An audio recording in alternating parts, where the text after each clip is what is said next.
What's up? What's up, everybody? Welcome to Sports Rants with Abby and friends. And here are the friends. This is Fly Guy and my boy Sean. I We're mean, I here. would ask how you're doing, but I'm gonna let you have the floor, bro. Yeah, over here. Oh man, what a true ass whooping, huh? Whew. Oh, I couldn't have been more excited. Uh, I'd say great game, but we beat the brakes off of them. That score didn't indicate anything of what happened. Let's just be realistic. Drake May's stat line didn't indicate anything of what happened in that game.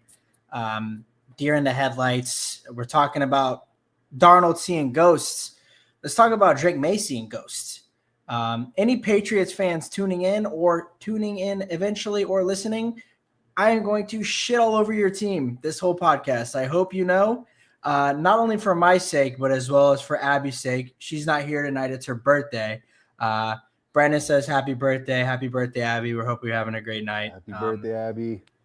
But yeah, man, just a real treat. It'll probably go down as one of the more boring Super Bowls in a while. Let's Yep. be honest. But for me, it was an absolute blast. I love defensive battles. I mean, you've heard me say it time and time again. I'm a fan of the sport. I'm not really a fan of, you know, my team winning or whatever. I just want to see good games. And when I'm seeing defensive battles, like kudos to the Patriots. Their defense is good, right? Like it's a good defense. That offense has been abysmal all playoffs. I mean, we harped on it 2 weeks ago when we talked about it. Um, you know, I was very high on Seattle, obviously, but not even from a bias standpoint. Just I knew that we'd put up about 30. And I was in another podcast and they were like, oh, I think the over was 46 and a half, right? And I said, Seattle's going to put up 30. It's do you trust the Patriots enough to put up 16? And I didn't. So that's why I said I think the under is kind of a hammer, just because Kubiak, we saw early on Darnold try to take some shots, and I'll also give a huge shout out to Gonzalez because without him, this game Seattle might have put up 40.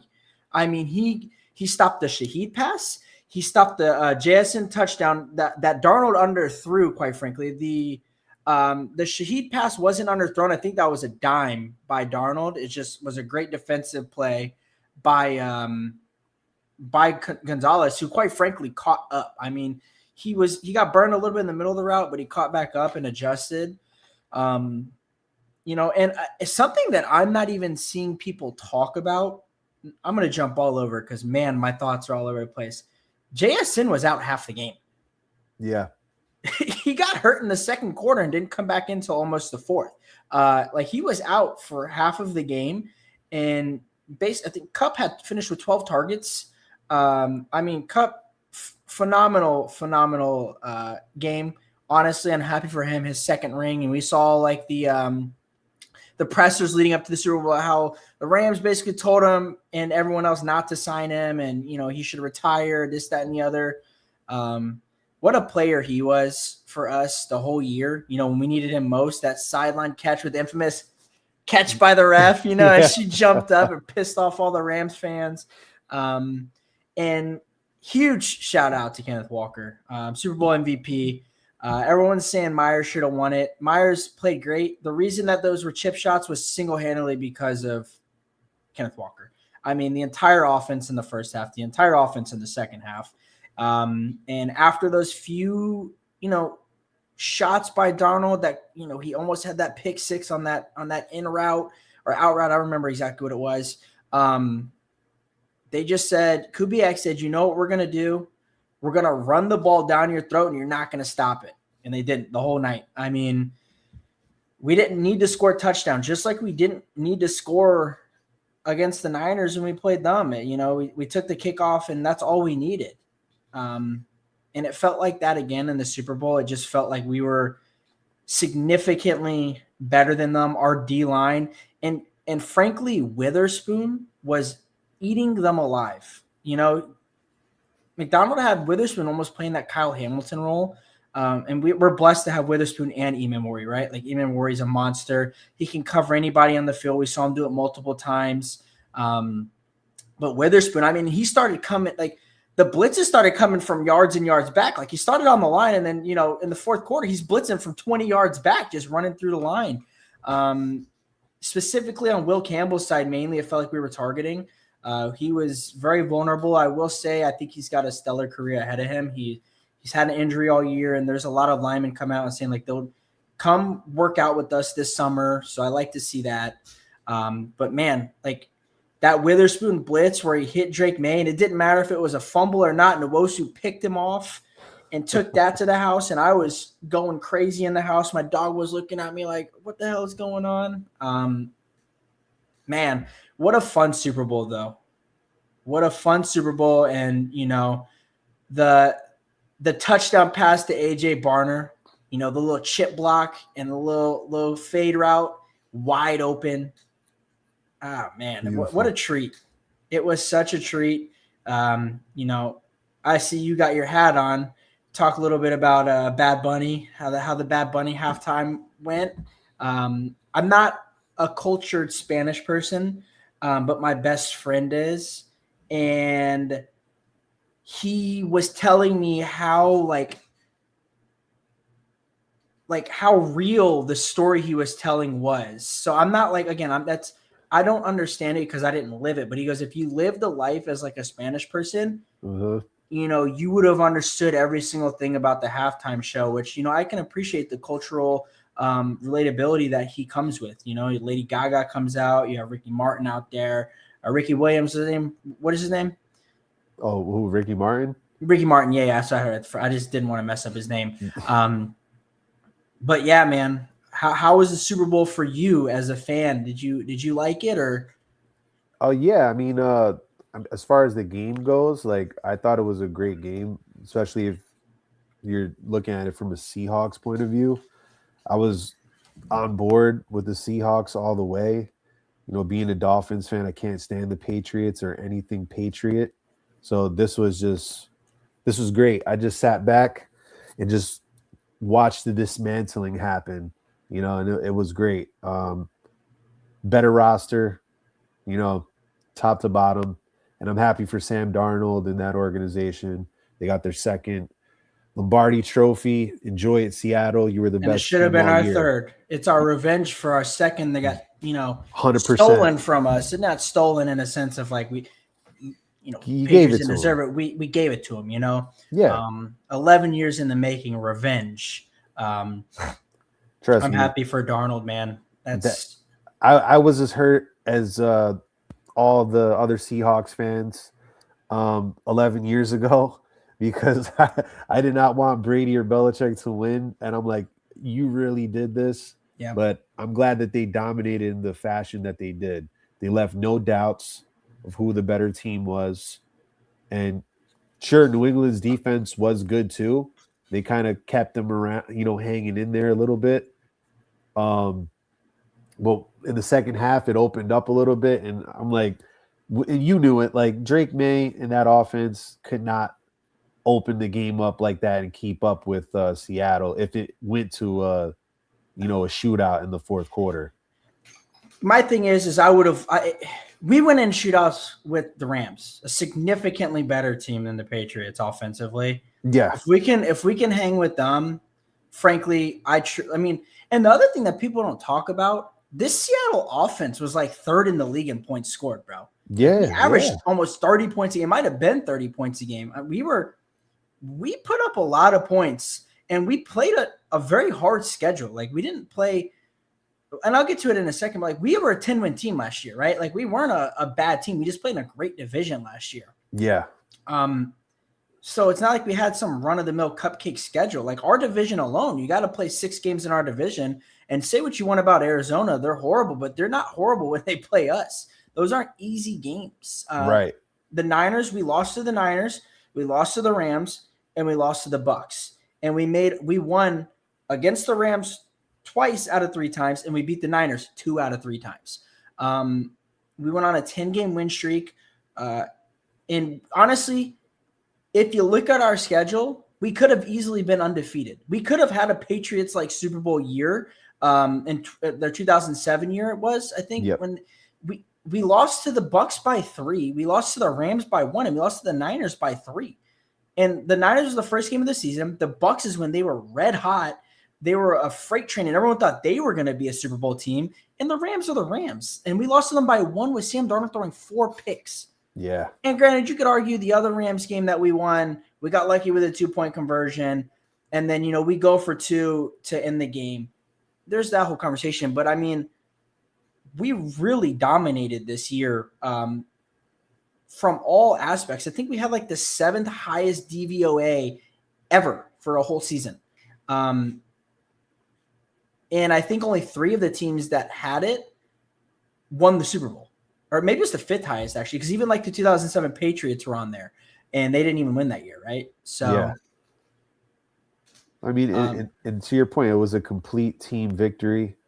I'm happy that Kenneth Walker got the MVP because it was a shock to me that a running back hasn't won that since Terrell Davis. Yeah, I know. Isn't that crazy?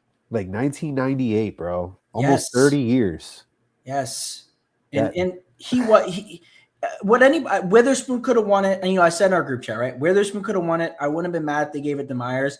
But the whole offense literally revolved around Kenneth Walker. Like, he had 90 yards in the first half, and all of them were like to get us in field goal range.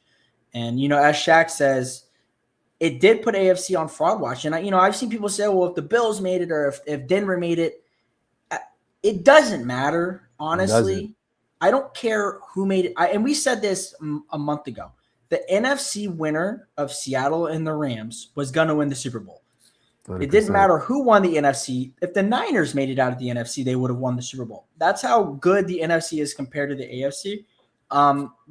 Buffalo just doesn't have the defense.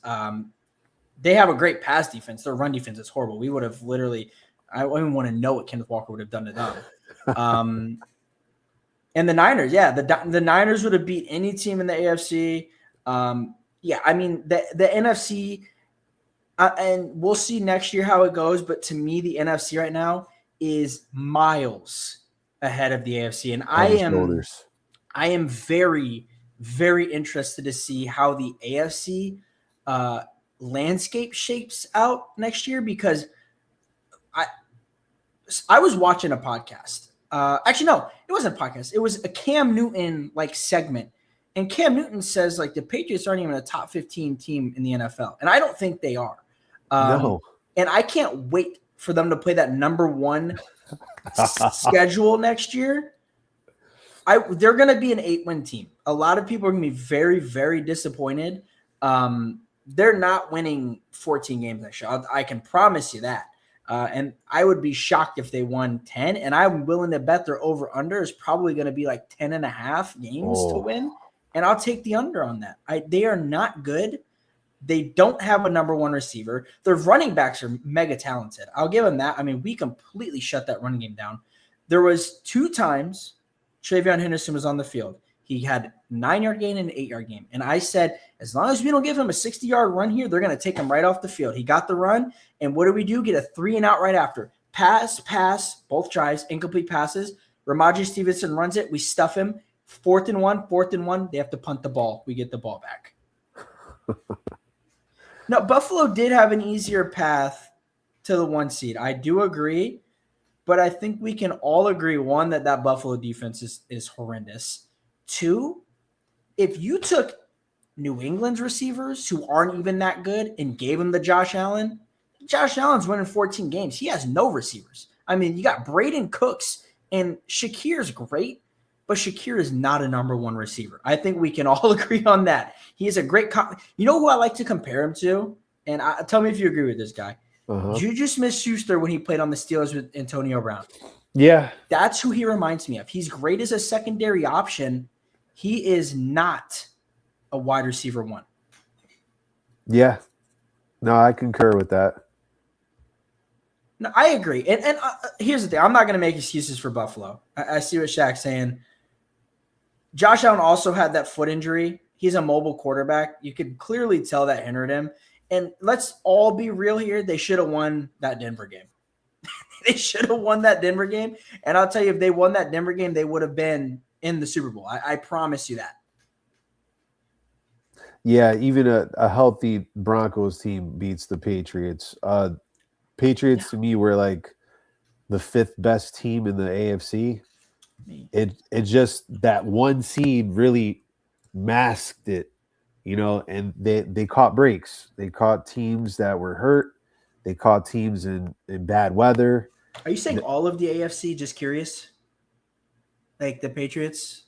The ones that were in the playoff field. Like yeah, I think agree. Jacksonville's better. I think the Chargers with the healthy O-line beats the brakes off of them.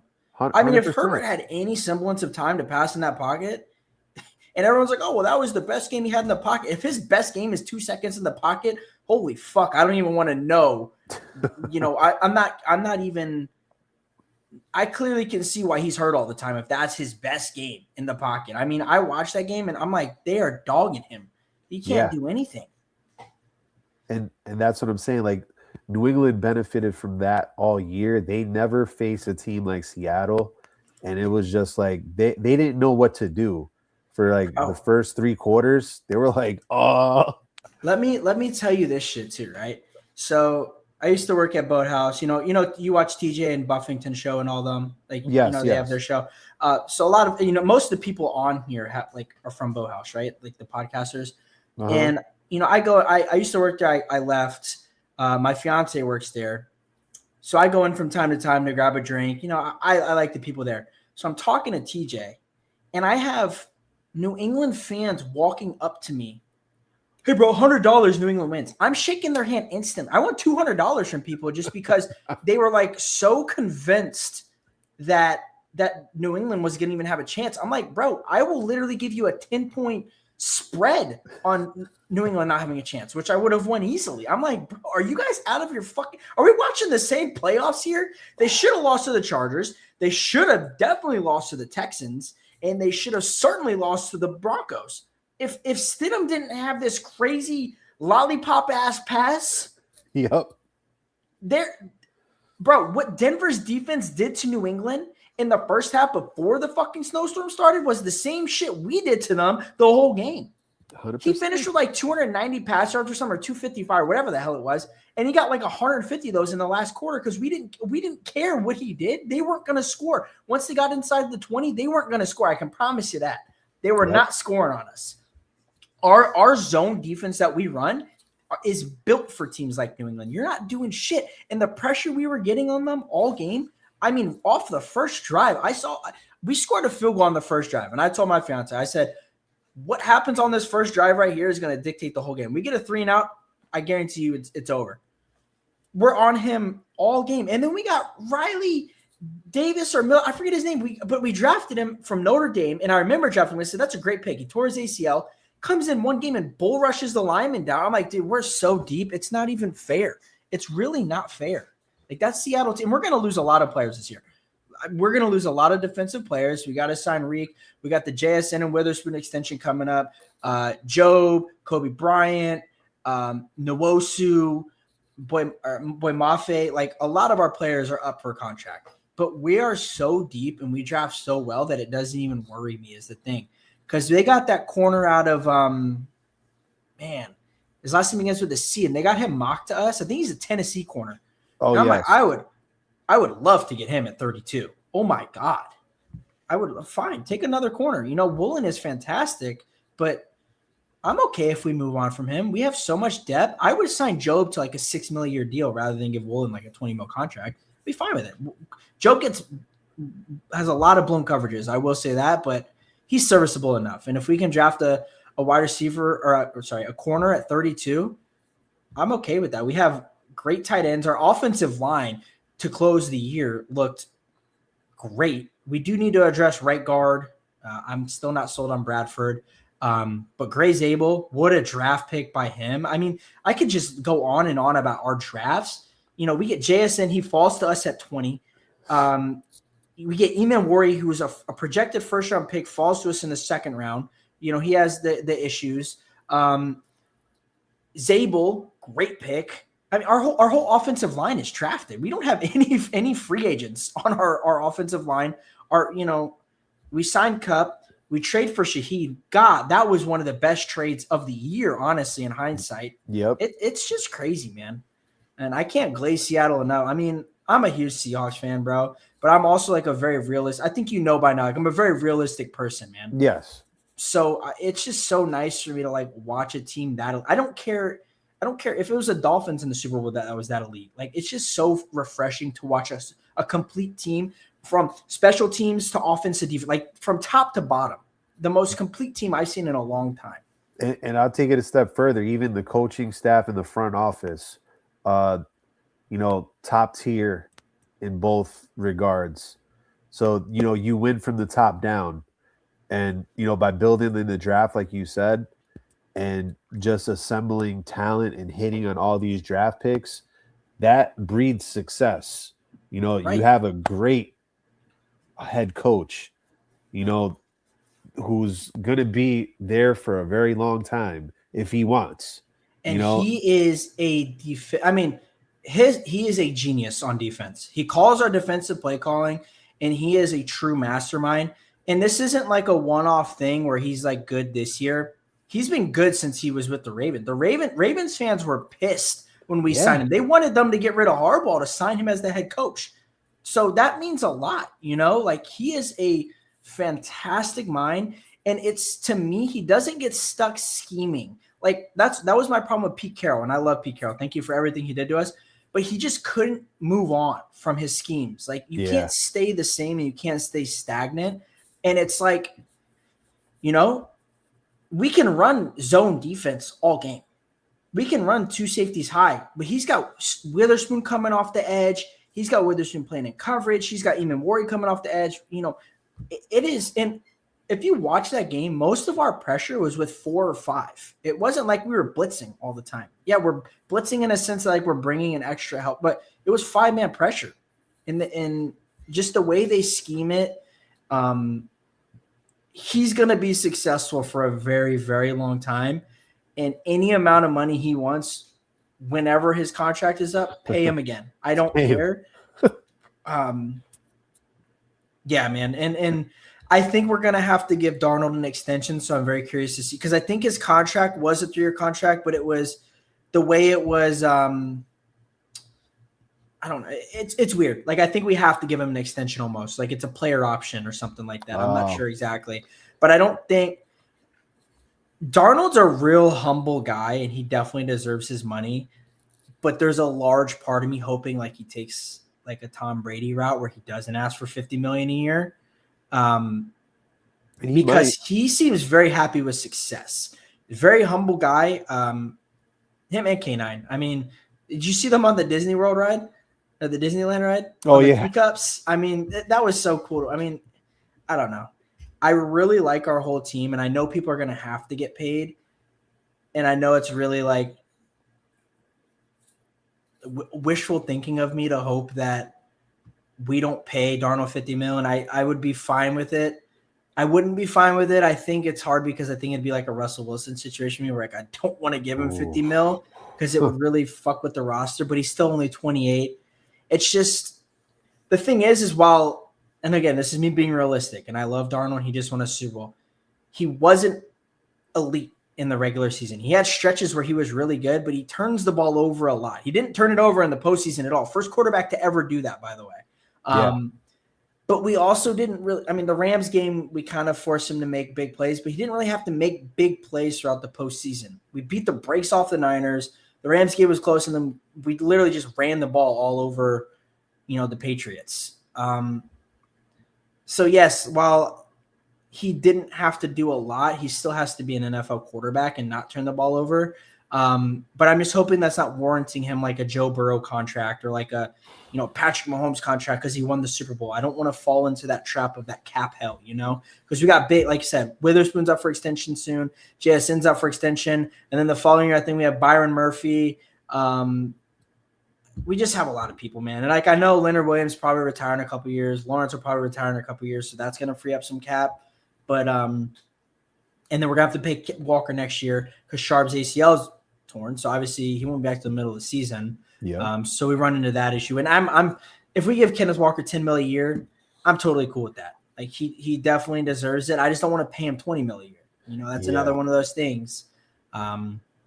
Shahid's up for contract soon too. There's just a lot. That's always the fallout of a championship, right? Is who do you keep? Who do you let walk?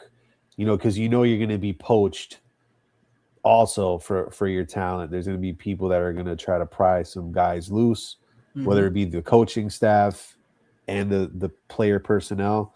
But yeah, I think you still have the organizational philosophy that's going to work. I still think front office, head coach, and the players all bought in, and you guys have an identity. So like that already puts you ahead of the curve for most of the teams in the NFL don't even have that. So and we have the best gym in the league, in my opinion. So I mean, Schneider's been magnificent, right? So yeah. Yeah, I'm just really thankful for our organization because if the one thing I'm very curious to see is if we do sell, when we sell, whatever it is, what occurs there. We don't want to sell someone that's like Jerry Jones where he comes in, he's like, I'm going to do everything. That would be disastrous. That would. But yeah, that's why I think like the Eagles, as much as I don't like the Eagles, they're very well run because they're usually pretty good. And what they've done over the last couple, they've hit on all their picks. Like Cooper and Mitchell, they hit on both of those. They're going to get another. They're mocked to get another, like Travion Mitchell or whatever the corner's name is this year out of college. I mean, it's just disgusting. It's like, the rich get richer with them, it feels like, because they're always drafting in a spot that's like not great but good enough. Or like when they won the Super Bowl, they hit on those picks. It's just like, dude, fuck off, Yeah, so they make cap magic happen too, man.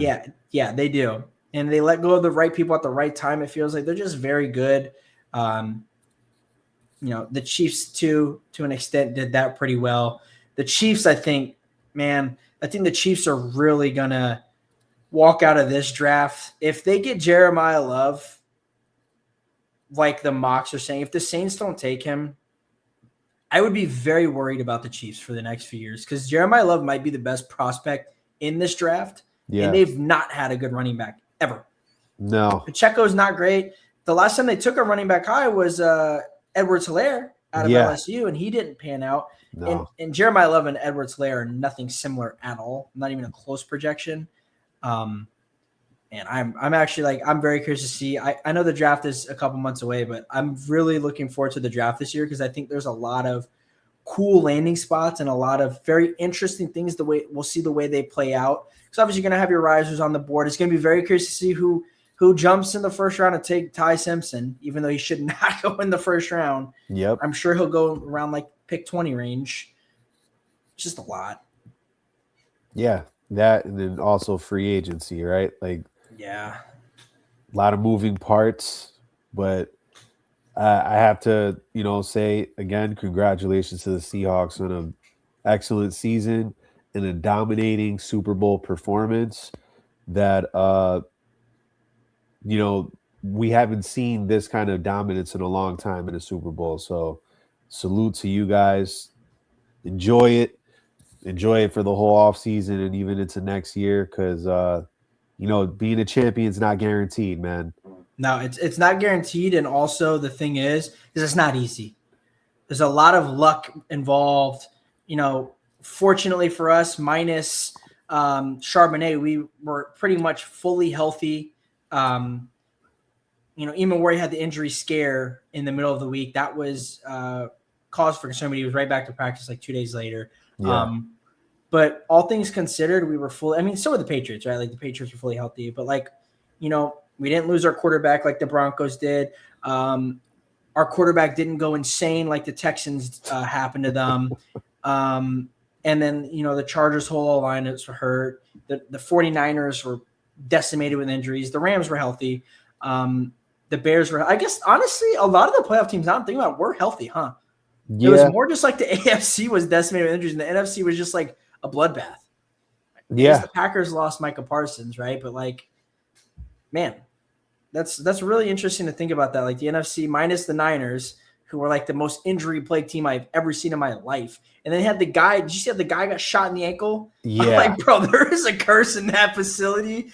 I don't know who they pissed off in Louisiana, but when they went there at some point, they really just pissed someone off. Yeah, somebody did some voodoo to them, man. For real, bro. They need an exorcism or something. They need something, dude. They need to change their name or something because this is crazy. Oh, And, man. like Shaq said, the draft begins at 2. I mean, and I know it's smoke and mirrors, but they're like, oh, we might not even take Fernando Mendoza at 1 overall. I'm like, shut the fuck up. Yeah. Now, please. here's the thing. Out of curiosity, let's say you are the Raiders, right? And let's say you could get like a bridge quarterback till next year. You're okay with tanking this year. Would you not take if let's say the Jets offered a major package? Do you think they entertain it? 3 first-round picks. Why not? They have to. One. I mean, their roster kind of sucks outside of like 3 or 4 guys. Their defense is horrible. Yeah. Outside of Genty and Bowers, they have no receivers. They have Best. I really like that kid. They just don't use him. Like they took him 2 overall or in the second round and didn't even use him. I'm like, what are y'all doing? Like he was talented in college. Yep. Their O-line is horrendous. Yeah. But it's funny to think about because they do have like a top 3 tight end in the NFL and probably, arguably like a talent-wise a top 5 running back in the league, but like, probably like a top 8 or 9 running back in the league. And then they just have like no defense, no wide receivers, nothing else. No, I mean, they have Max Crosby. That's about it on defense. They're talking about trading him too, which I think they should trade him, honestly. Then if you get a haul for him. Yeah. And then to me, flip the first pick, you could have a lot of assets there. Hear me out. This might sound crazy, right? Let's just theorycraft, right? If I'm the Raiders, right, you're not going to be good this year. I love Kubiak. Kubiak's a great coach. They're not going to be good this year. Nobody can be mad at them for not being good this year. They're just not going to have the talent. They'd have to hit on every single draft pick, and every single draft pick would have to be like a Pro Bowl. I'm not going to say Pro Bowl because Shedeur Sanders made the Pro Bowl, and so did Joe Flacco. Pro Bowl doesn't matter. All pro-level players, all of them, right? So, to me, trade Max Crosby away. Maybe you get a first for him, a second, whatever it is. Trade him away. And then, dude, if like the Jets – because who picks at 3? Why am I brain farting? It's the Raiders, the Jets. Oh, Arizona. Arizona want to trade up, right? Let them trade up for like 3 or 4 first-round picks to trade up a couple spots. Take their pick this year. Take Mawanoa or Fano. Take O-line. I think the Jets, if they don't trade up, take Mawanoa or Fano, and then whoever or Arizona. No, because the Jets will take Arvell Reese probably, but either way, and just be bad for 1 more year. And then if I'm so high on him for his value, if Chamblease is forced to come out this year, take him in like the 5th round or the 4th round. Yeah, why not? Fuck it, take him late. He's an older quarterback. It's okay. Just take him. Let him be your starter. The kid wasn't bad in college, man. He wasn't. He's just older. Run with him at quarterback next year, and then next year's draft where there's a ton of talent, right? The Arch Manning sweepstakes is going to be on. I mean, he started turning on at the end of the year. There's a lot of good. I mean, shit. If you're the Raiders and you're going to be bad a few years, Lenora Sellers comes out next year. Take Lenora Sellers. He's going to be a project, but the kid is a mutant. I mean, he is a freak. Yeah. But yeah, just fucking. You're not going to be great. You're not going to be good regardless of Mendoza. So just trade Crosby, trade the first pick, stockpile a bunch of picks, and just build. If you could trade the Jets and get like both of their firsts this year, because this draft outside of like quarterback is actually relatively good. Yep. And then, get maybe 2 more firsts out of it or another first, a first next year, whatever it may be. I'm doing that all day if I'm the Raiders. I understand like you want to set a winning culture, but you're so far away from being good. Just be okay with being that far away. And, on that same token, if I'm a Jets fan, I probably don't want to trade up for Mendoza, right? Like I'm not going to say he's bad. He's got moxie. When I was at the college football finals, he grew on me as I watched him in person because you could really see he's got it. I mean, that fourth down run where he's, running through people and he scores a touchdown. Like he's got it. It's just I don't see like he doesn't remind me of like Joe Burrow and a lot of those guys when they came out of college. Like he doesn't have that. Yeah. I also feel like he's a byproduct of like the Cignetti culture where like Cignetti just makes everyone good around him. Yep. So I'm okay with like accepting you're going to be a couple years away and just building for a couple years from now. And, I know the whole point. Oh, well, like Nussmeier was supposed to be good this year and Aller was supposed to be good this year. And like, you could play the what ifs and, those guys went back to college and then, they're not even, top day 2 projections anymore. But, Dante Moore will be out next year. There's a lot of quarterbacks that'll be out next year that I feel like Dante Moore was 20 years old, bro. Yeah. He'll be 21 when the draft starts next year. Arch Manning is mega young. I think he's like 20, right? Same thing, 19 even. He's 19 or 20.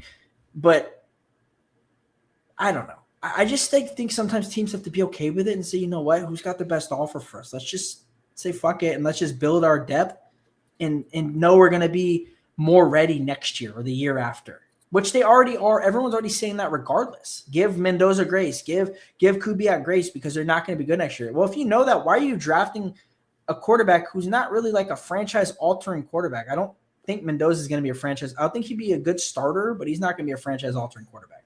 I don't know your opinion on it, but I don't see it. No, I agree with that. And, to your point, if you're going to go all in on a culture change, it takes more than one off season. It's going to take 2 or 3 years to really set a foundation. Like you're going to have to learn how to lose the right way. Like before you learn how to win, you got to learn how to lose, as crazy as that sounds. Right. As long as you're competitive in games. Yeah. And you're showing that you're making progress. Like, okay, this year we're starting from the ground up. You're not going to see the change manifest, but year 2 and year 3, this is when now, okay, we put pieces in place to now draft a quarterback in the first round so that he can have success. Because here's the thing, right? To the wolves. Here's the thing. Let's look at the number one example right now, Sam Darnold. Yeah. Sam Darnold was great out of college. Yeah. Horrible. He was horrible with the Jets. Zach Wilson, good in college. Horrible. I mean, there's a lot of quarterbacks when you put them in these situations, you're not setting them up for success, and you're putting the weight of the world on their shoulders, bro. 100%. I mean, and, like Shaq said, if you're the Jets, you build defense and offense, and that's what I think they should do, but I think, like, the Raiders should be okay with, like, that as well if, like, someone offered them a package. Because, like, the Jets, right, like, you're going to get Arvell Reese or Ruben Bain, whoever your choice is at 2 overall, right? And then I think they have like pick 16. And I've seen like Mekhi Lemon mocked there a lot. And I love Mekhi. I think Mekhi Lemon might be the best of the 3 as far as like he's going to be like a career successful player. But like that's this year, right? Like imagine next year, let's just say the Raiders like trade away. They get the 1 and 2 overall pick. Like remember when that happened with the Texans and they got who'd they get in that draft? It was Will Anderson and Singletary, right? They got both of them, I think, in that draft. Yeah. Or Stingley. I said, sorry. Stingley. Yeah. But like, imagine, next year you get 1 and 2 and you can take Jeremiah Smith and Arch Manning 1 and 2. Generational receiver, generational quarterback. There it is. That's great enough as it is, right? And then you just build through free agency and you build through this draft and you build through the later rounds of the next draft. But I think the Jets are going to stick because their selection at 16, they're going to have, I think one of Cornell Tate, one of Jordan Tyson, one of Mekhi Lemon is going to be available there. It gives you a great wide receiver too, and then you get one of your choice of who you think is the premier defensive player in this draft, right? But like if you're Arizona, maybe Arizona wants to trade up because no one believes in Kyler. I think Kyler's gone. I don't think Arizona is I would actually not like if Mendoza was in our division because I think Arizona's set up more for success long-term than the Raiders are simply because I think that their O-line, they can fix it. Like they have Paris, he's good enough. And their defense, like they have a decent defense. I think Will Johnson didn't really pan out the way everyone thought he would. because everyone was hyping up that pick when it happened. And Arizona, I think, was like picked to win our division this year by a lot of people. I'm like, you guys are out of your mind. Wow. But yeah, and then they have the Cowboys and Colts first round picks next year. I mean, Jesus, I forgot about that. Yeah, the Jets actually might be set up for long-term success if they don't fuck everything up, which they always do. Yeah. And Yeah, the thing is, when you draft these guys too, not only setting them up for success personnel-wise, but there has to be a culture there that is conducive for winning. You know, I have yet to see that with the Jets or the Raiders, but at least I think the Raiders are a little bit more set up if they play their chips right. You know, they're making the moves. They made a pretty solid head coach hire. Yeah. And if they exhibit patience, like they're claiming they are, you know, I don't know. You have Brady over there. You have Brady running operations pretty much at this point, right? Yeah. Like, who Davis better gave him the keys. Who better to have?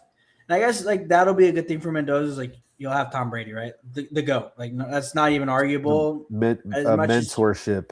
Yeah, you can hate the Patriots. I can hate the Patriots. We still have to respect Tom Brady at the end of the day. Guy's the GOAT. God, yeah, I don't know why I forgot about that. Yeah, I don't know. I just still think I'm just like thinking about it. Like I wouldn't want to play for the Browns. I wouldn't want to play for the Raiders. I wouldn't want to play for the Jets. I think ironically enough, like the team that I think is going to have one of the biggest turnarounds. I'm not sold on the Giants. Everyone's like, oh, it seems like a lot of people think the Giants are going to win that division next year. I think they'll be a wild card team, but they're not winning the division. I actually think the Titans are set up for a high amount of success.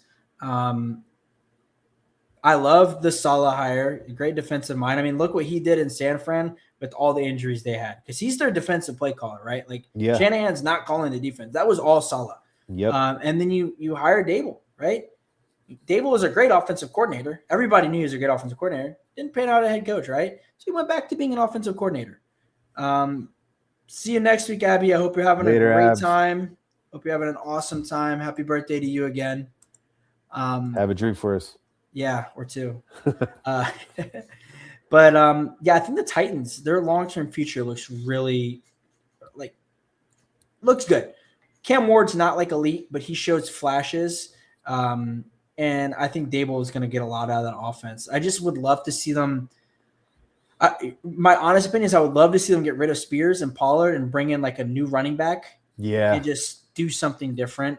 I actually really would love to see him take Jeremiah Love, but I feel like they have to take like offensive line or receiver. They just have to. And if they still had Brown, we're having a whole different conversation. But they want to trade him away for peanuts as well. Yeah. But to your point, like if the Titans do make this turnaround, that AFC South becomes one of the best divisions in football, right? With Jacksonville's turnaround and Houston, if CJ Stroud comes back to some resemblance of a quarterback. The Texans have the second best defense in the NFL. I don't even think that's arguable at this point. They're so good. Yeah. But Shaq, I don't think that's a very winnable division. I think the AFC South is going to turn into what the NFC West is. Three teams will make the playoffs in that division if Tennessee can turn it around, because Jacksonville is very, very good. Houston. The other thing about Houston, and not to like jump ship here, is like Houston didn't have Nico Collins for the playoffs. That's their best receiver. And while I get Stroud didn't like utilize him as a number one receiver all year, he still had 1,000 yards receiving. He's still in a top 10 receiver in the NFL. He's very, very good. I'm hoping I like Tank Dell a lot. I'm hoping he can come back next year and be serviceable. I know it's a stretch, but I'm really hoping he can come back. And they have, Schultz, right? That's their tight end. Yep. He's not bad. He's not bad. They really just need to figure out the run game. If they had Mixon this year, I really think they might have made the Super Bowl. Like Joe Mixon is a game changer. or Yeah. was. Joe Steady. Mixon, from what I understand, probably won't play in the NFL ever again. Yeah. So if they can figure out running, like, you know what I heard, and this is why I'm on Houston right now. I heard they might go after ETN. Ooh. Now, if they got ETN, I would be very interested to see what that team looks like. 100%. Because I think Jacksonville would actually be fine with Bishal Tootin being their RB1. I really like Bishal Tootin. I'm very high on him. I drafted him in a lot of fantasy leagues, kind of hoping ETN got hurt. Not, you never hope someone gets hurt, but like in the anticipation that he did. Yeah. But yeah, I actually think the AFC South like is probably the hardest division in the AFC, simply because the Colts, like, we're forgetting the Colts were like the number 1 seed for most of the year, right? Until they had, not most of the year, like the first half of the year, before they had that mega implosion. And Houston also has Higgins, the other receiver, I can't remember his name off the top of my head. Let me go look at them. They have like 4 good wide receivers, and they're all young. Like, Yeah. they're all very, very young receivers. Hutchinson, Higgins. They have Kirk, who I don't really count. Yeah, like they're gonna be good. They're gonna remain to be good because that defense, unless something drastically changes next year, is elite. I mean, Anderson might be the second best defensive player in the NFL behind Myles Garrett. Stingley is arguably cornerback 1 in the NFL, right? Like, they have great players. Their line is phenomenal. Danielle Hunter, even though he's getting older, was great, you know? Yeah, I don't think I actually, like, thinking about it, I think the AFC South very easily might be what the NFC West was this year. And I think the NFC West is going to be the same exact thing next year. So that, yeah, I don't think Tennessee, all that in a roundabout way to say, I don't think Tennessee is in a winnable division at all. I think that actually is the hardest division. If they were in the AFC North, I think we're having a different combo, because I think all of those teams, I think the Bengals might be the best team in that division next year. I mean, they have a chance, but that defense just sucks so bad. Yeah, but they can address that in the draft, right? Like, they don't need to address offense in the draft at all. And they're mocked to get like Caleb Downs or like a player like that, and that's like a blue chip slam dunk. I actually think they should take Sonny Styles, but I don't know if Sonny Styles is going to go that early. And I know that's really early for like a box safety to go as well, but like both of those players to me, like, I know 10 is very, or I think it's 10 or 11, wherever they're picking, is very high for like a linebacker or safety, but I think those are possibly like 2 top 5 players in the draft. Yeah, I mean, their problem is that they don't draft defensive guys, for whatever reason. Yeah, but they don't. They have to now. Like, you they have have your no receivers signed. Chase Brown is a very good running back, right? Like, I think we can all agree Chase Brown has shown he's great. You have Joe Burrow. You really don't have a choice. You're not taking it. And the only way I see them taking anything offense related is if like Spencer Fano or Maui Noah fall to 10. And then like you're taking, top 5 players at 10 because some way the draft board fell, you're getting an elite offensive lineman. Yeah. Outside of that, I mean, you're almost forced to take, to me, like Sonny Styles or Caleb Downs. Like, I just don't see any other way. Jermod McCoy or Mansour Delane, if they're there, maybe you take corner.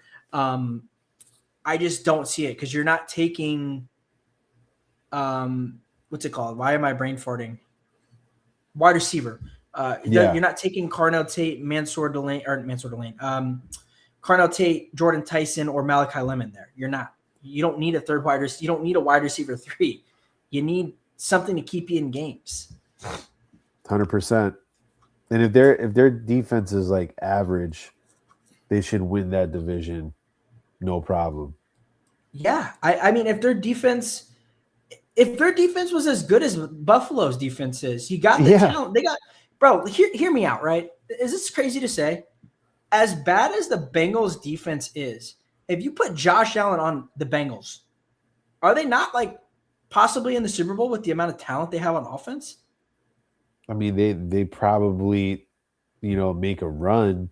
They're certainly winning the division over there, right? Yeah, yeah, yeah. I They mean, are. God, if you took Jamar Chase only and just dropped him in the Buffalo Bills stadium, I mean, holy shit, he might go for like 2,500 yards.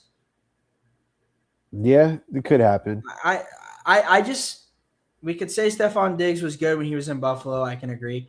They've never had like a true elite receiver over there, let alone two serviceable ones.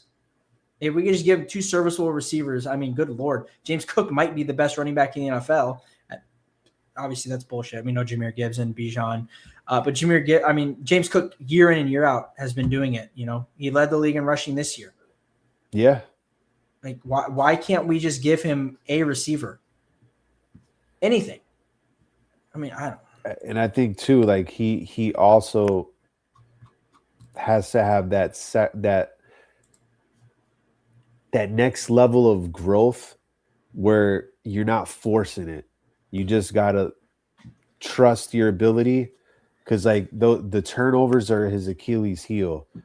And in those big games, man, and in close games, there's always a turnover or something that they can't overcome because maybe they don't have a number one receiver or a defense that could stop the run. Like so you have to kind of play almost in a different way to breed success. Maybe move the chains instead of going for the big play all the time. Play a To little play devil's kind of, advocate, though, when they lost to Denver, I think like 3 of those picks weren't on him. Like the Brandon Cooks one certainly wasn't on him. yeah. The one he threw one through the middle of the field. It like literally went right through. I think it was to Keon Coleman, went right through his hands and got picked off. And then the one where he threw it and the safety came over, that was on him. I think he could have either led the receiver or thrown it like out more. Yeah. That was definitely on him. But like, I think the problem is, and it's not an excuse, and I'm not going to be like not a Josh Allen naysayer. It's just like he's forced to make those throws because they're in such a deficit a lot of the times, like to win game. Like to me, like when they won the Patriots game, right? When they were down like 18 at half, like he had to just come out and do everything on his own. Give him some help. That's all I'm saying is you give him some help. They're not in that position, And I'm telling you this from a perspective that watched Dan Marino his whole life. I don't want Josh Allen to be another Dan Marino. I'll tell you who is going to be the next Dan Marino is Drake May without a Super Bowl. I don't think he makes it back. And yeah, like, Shaq said too, like the Steelers. Like, and that's a little different because I will say they have a good defense. They just played so up and down this year. Everybody was saying coming into this year, though, that was the top defense in the NFL. I don't know if like you heard a lot of that, but like that's what I heard all through the prepreseason, all to the beginning is how good the Steelers defense was. And Aaron Rodgers can just play half decent. I mean, they're loaded on defense, like on paper. They just can't stay healthy. They're a little old for me on defense too. And they're like very quarterback, I mean, and then you have the fucking random ass TJ Watt injury. I'm like, that is the craziest injury I've ever seen in my life. Yeah. I don't know. Like on paper, that defense is really good too. And like everybody thought that defense was going to be like one of the best defenses in the league. And I kind of agree with the sentiment when I saw it on paper. And then like when I watched them play, like the first 3 weeks, it was like they were the number 1 defense and like the number 32 defense and like the number 18 defense. I'm like, oh, that's the kind of year we're going to have. Yeah. All right. Yeah, Xavier Worthy. I think the problem that Buffalo has is we saw it already when they fired Sean McDermott. Their brass is so like delusional and out of touch and like does not accept any blame and blames everyone else. Like if hiring Joe Brady, you might as well just kept McDermott. Yeah. I don't understand why you fired him. How have things changed for the better? Nothing changes at all, right? Like Joe Brady's running the offense, right? So, like, what's going to change now that he's the head coach? He's still going to do the same shit. Yeah, there's some, like, clock management. Like, there's some stuff you can put on McDermott, right? The clock management stuff, a lot of stuff like that. But I feel like it's either, at best, a side grade, but most likely a downgrade. Like, McDermott is, like, the 5th winningest head coach of all time or some shit, right? Like, I don't know. I find it that I found that whole firing very like I was in Miami when that happened, and I was in the phone like in the car with my friend who's like not as like he's not a sports savant, right? Like, and I was like, what the fuck? And he's like, what? And he's like, I was like, the Bills fired McDermott, their head coach, and even he was like, what? He's like, aren't the Bills like winning every year pretty much? And I'm like, not winning, but like they're a winning team. And Yeah. he's like, that's very odd. I don't understand that. And I was like, yeah, I don't either. I don't get it. Well, like, and if you were to do a firing like that, you would have thought that you were bringing in a Harbaugh or something of that nature, right? I thought they were. I thought they got Stefanski or Harbaugh, but at that point, Yeah. I'm like, oh, okay, something changed. Because, like, to me, that's like one of the most desirable spots to go, right? And if you're gonna Yes. fire McDermott, fire him early. Don't wait. Yeah. Like, just fire him and get it over with, so you have the availability to go after some of these top coaches. Like, to me, like, if you're gonna fire McDermott, you might as and you knew like Joe Clean Brady was house. probably your option. You might as well have just waited for Kubiak to come on the market and try to go after him. Why not? I guarantee you Kubiak would have rather go to the Bills than go to the Raiders. Yeah. Maybe I'm crazy, but I don't see in any world where if the Bills head coaching job was still open, Kubiak's like, you know what? Yeah, the Raiders are like an 8-year project. Let me go there instead of play with Josh Allen. Yeah. What? Like, you're going from Sam Darnold to Josh Allen, and I'm not dogging Sam Darnold. I love the guy. That's a clear upgrade. Like, if you put Sam, if we could take Josh Allen and put him on the Seattle Seahawks, we're winning the Super Bowl for the next 3 years. I promise you that. Yeah. Like, that's how Josh Allen is the best player in the NFL, in my opinion. The best quarterback, the best player in the NFL. What that guy does with what he has, nobody's doing that. And I think Bijan's a close second because he's a monster too. Yeah. Well, what he does without a quarterback, you know. Yeah. Bijan is special, man. I watched a lot of I don't know if you watch Falcon games that much, but I watched a lot of their games at the end of the year, bro. And I watched Bijan even when he was at Texas. I thought he was a stud coming out. When they had him mocked in like the 20s when he was coming out, I'm like, what the fuck are they talking about? Yeah. And obviously he went, I was like, what in the world? I'm like, are we watching the same player? Like, and man, he has been an absolute, what he does. I mean, as a pass catcher, like they have him lined up at the X sometimes. I'm like, bro, you got a guy lined up in the slot and as an outside receiver, and he's making crazier catches than a lot of wide receivers are. And then just the, I was talking to TJ earlier in the year, and he's like, dude, he's a big Jahmyr Gibbs guy.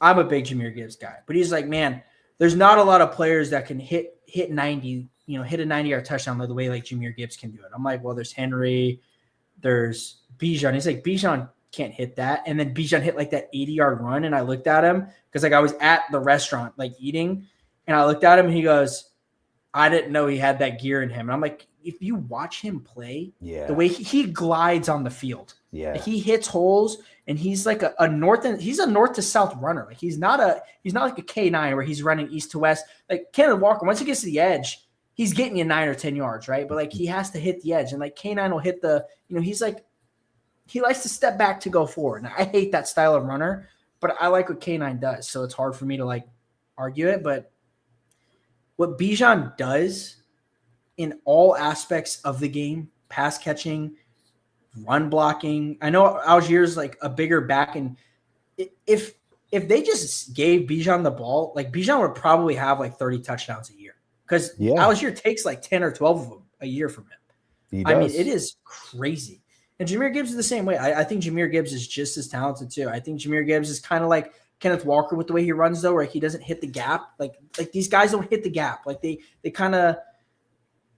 walk. Like if you watch the Super Bowl, right? Like you watch Kenneth Walker literally walk up to the line almost, and then boom, he hits the hole and he's up for 8 yards all of a sudden. Jahmyr Gibbs plays that same way, but Jahmyr Gibbs has a whole nother gear to him. Like when he gets the ball, when he gets in open space, nobody's catching him. And another like Derrick Henry is another one. Like Derrick Henry, if you get to Derrick Henry before he hits like the 5-yard mark, you got a chance. Once Derrick Henry gets into that gear, I don't think there's any back in the league that has a gear like Derrick Henry does.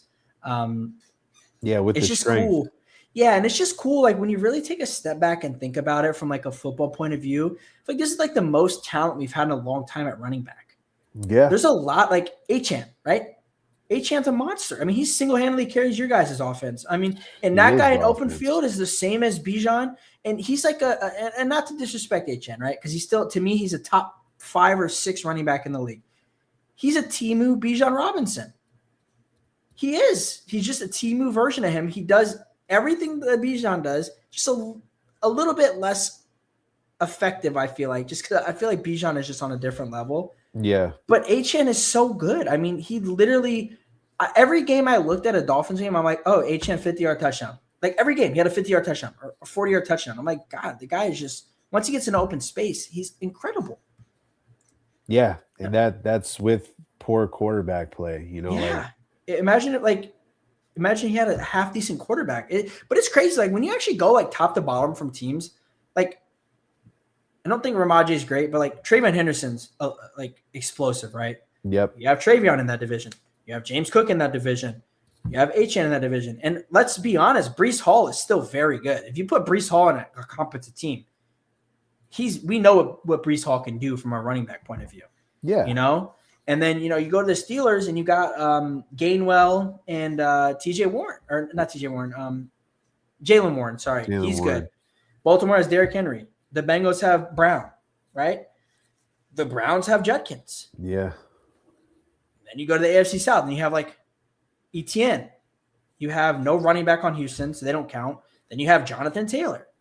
And then you have Tennessee, who doesn't really have a running back. But like that's only 2 teams out of 12 so far.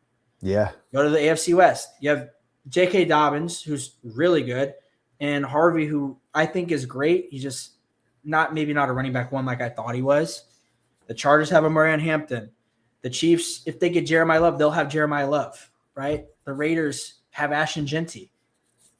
So there's 2 teams in all of the AFC that don't have a running back pretty much. Yeah.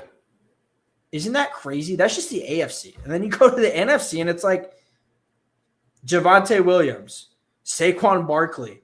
The Commanders don't have a running back. The Giants have Scadaboo, who was just a powerhouse when he played. Yeah. And then Tracy, like not to discredit Tracy, like Tyrone Tracy was half decent too. Yeah. You go to the North, you got Josh Jacobs. The Bears have Monangai and Swift, who are great this year. Minnesota, they're going to have to address running back. They don't really have a running back, right? And then the Lions have Montgomery and Jahmyr Gibbs. Yeah. NFC South, Panthers have 2 running backs. They got Dowdle and Hubbard. The Bucks have Bucky. They have like 3 running backs that are usable. The Falcons have Bijan and Algier, and the Saints have nobody. We won't count the Saints, but they got their offense does wonders for some reason. And then you go to the NFC West, Charbonnet and Kenneth Walker. The Rams have Kieran and Corum, who are both great in the year. San Fran has McCaffrey, and then Arizona has nobody. Out of everything, there's like 4 teams or 5 teams in the whole NFL that don't really have like a good running back. Isn't that crazy? Yeah, it's a deep position right now in the NFL. It's just really impressive because if we were going back like 5 years, running back, like no one cared about running back, right? We didn't care about running back. It was air raid, pass it down the field, pass. Running backs, like there were good running backs, but it wasn't like teams were run heavy, and now it feels like every team in the NFL has a good running back or a usable running back. And that just opens up everything. Like I know that they try to go away from that, but since like the beginning of football, running the football opens up everything else in the offense. And it's been a blueprint all the way up until recently where, everything's been like ride or die with the quarterback and, the air raid style offense. But yeah, the sustained winning is like when you have like your receiving backs, that opens up the field even more because you can't just say, oh, well, they're not going to run it, so the running back's useless. Yeah, we're going to stack the box, and you can't because guess what? You get Achane out with 10 yards of space, he's going to take it 30, 40 yards, and that goes – and I'm just talking about the Dolphins because that's y'all's team. You can go down every single team that I just said that has a running back pretty much, and they're all going to be able to do the same exact thing. Yeah.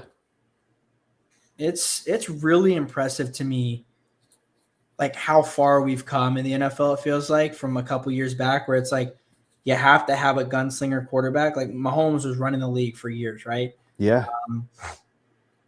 But now you're seeing like they don't have really any pass catching. They don't have any pass catchers in general. Worthy to me is kind of similar to I'm not brain farting on. I was just dogging him. He's a wide receiver too. I said he reminds me of Juju. Why am I? Oh, That's a crazy brain fart. that is. Oh, Shakir. Sorry, Khalil Shakir. I was like, bro, that is the craziest brain fart I ever had. That's like what Xavier Worthy is. And Kelsey's old, and they don't have a running back. You're not winning a Super Bowl with Kareem Hunt as your RB1. I'm sorry. No. No. But yeah, like, you can't just rely on your mega gunslinger quarterback, And to me, it's like, let's go all the way back to the Bills. Like, even them, they don't utilize James Cook in the pass game like I feel like they should. James Cook is great when he gets the ball. And like, he'll touch the ball twice and take it for 40 yards, and then they don't even throw it to him again. I'm like, hello? What are we doing? And that has to fall on Joe Brady, right? Like, in my opinion, yeah. Absolutely. And you're going to get more of the same, which is, I think, what we've been saying, right? Like, the offensive philosophy is really not going to change much. So, like, do they use Cook more in the passing game? For their sake, they should. But will they? That's probably not. Yeah, probably not. Because when I watch James Cook play, I don't see, it doesn't make sense to me. He should be a 1,000 player, just like McCaffrey. He should be getting 1,000 rush yards and 1,000 receiving yards. That is him and Josh Allen are like their offense.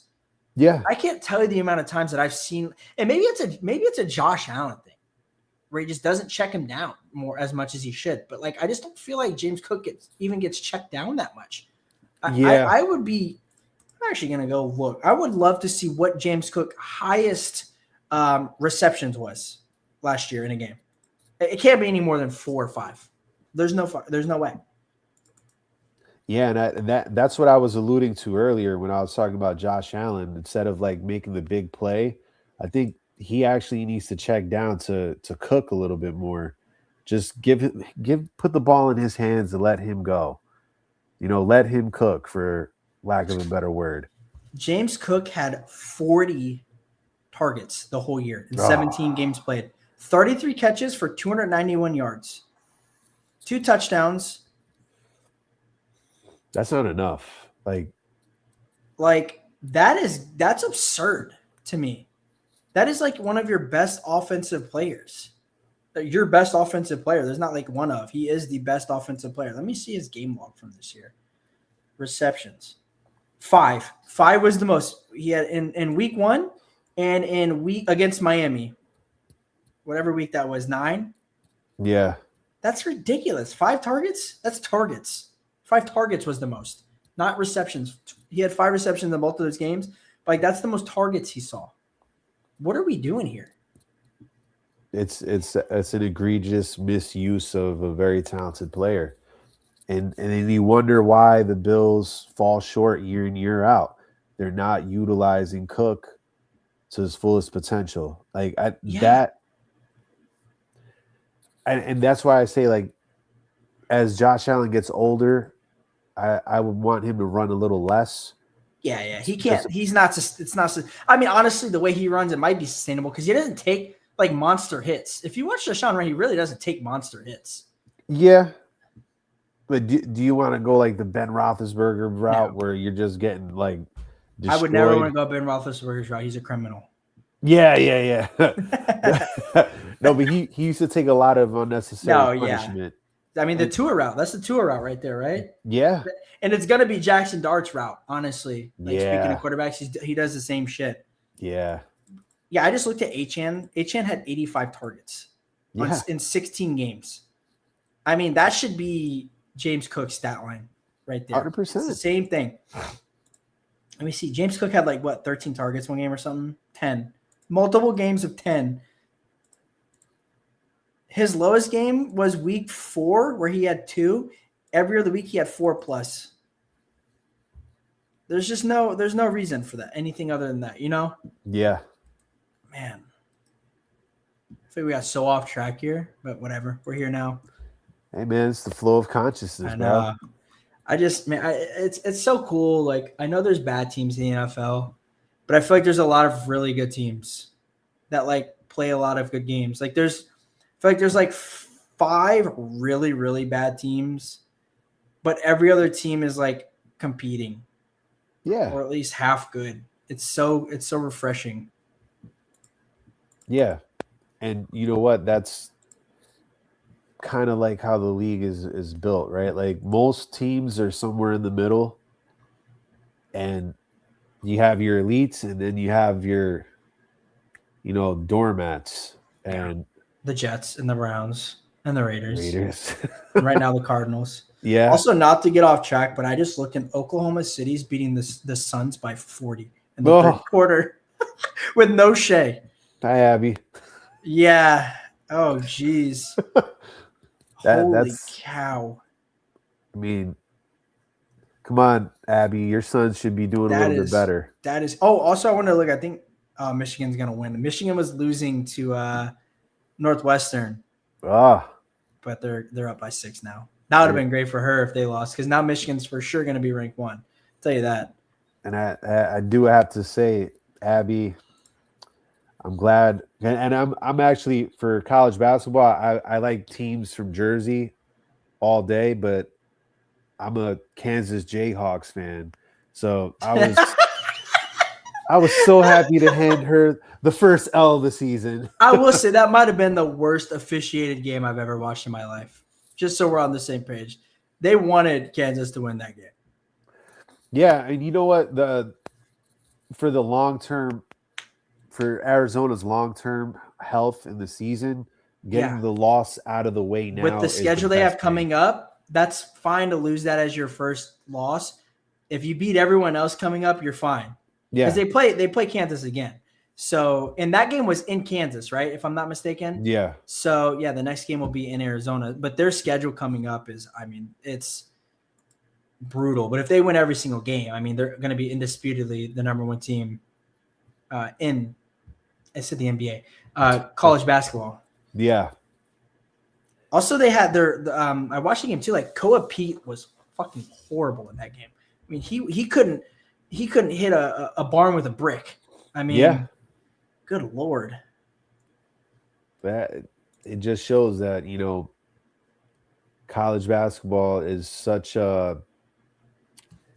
it's just a fine line, man. And that's why upsets happen.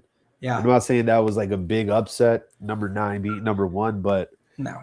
And honestly, any team in the top 10 should be able to beat the other team. That's just how it is, right? Like, those teams aren't that far apart. Yeah, like, yes, Arizona's very good, but like, no team in the top 10 is, like it's not like a 20-point game every game. Like, you're gonna have a bad night. It's basketball at the end of the day. Like, it's shooting. If you don't hit your shots, it doesn't matter. If you shoot 30% from 3 and the other team's shooting 60% from 3, you're gonna lose. How many times we saw that happen, especially in college basketball? Yeah, it's very often.